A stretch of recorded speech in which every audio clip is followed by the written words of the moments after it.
tonight we're going to talk a little bit about the council system. I think you came in very early when the council system was introduced into the stake, didn't you, President Edwards? We were very early. Why don't you tell us a little bit about that? Well, I didn't realize it at the time, but we were actually the first ward that used the council system in total. And You were made a bishop. I was made a bishop of a new ward, and I didn't even know how to be a bishop. And I had to call from a brand new ward all the leaders, and I didn't know what all the positions did because I hadn't watched any councils operate in other wards. And I remember one experience in that early calling, called a sister to be the public affairs chair. And I said, will you do this? And she said, sure. What do you want me to do, Bishop? And I didn't have a clue. I had no idea, and I felt immediately like I was the worst bishop that had ever been called. And so I simply told her, I don't know what you're supposed to do, but here's your mission. You've got to find ways for our ward to put something back into this community.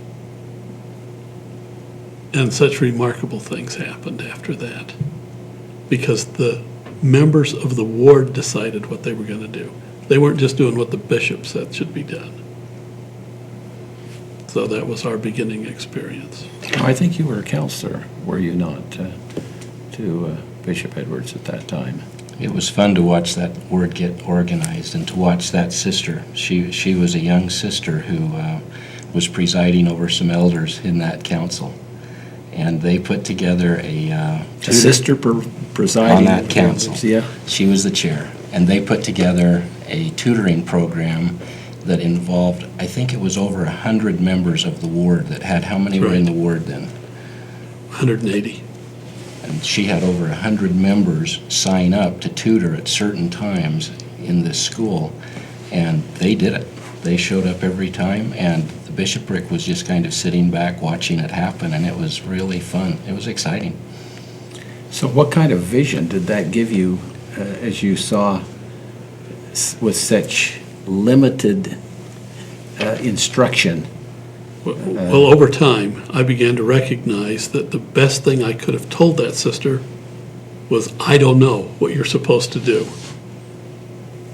but here's what you're trying to accomplish. And that's what we did every time after that.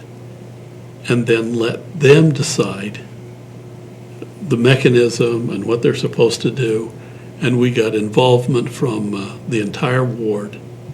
In a very short period of time, 180 kids who were all new to one another became a very cohesive and well-organized ward, and not because of what the bishop did, but because of what the councils did as they met together and counseled over what they thought would benefit the ward.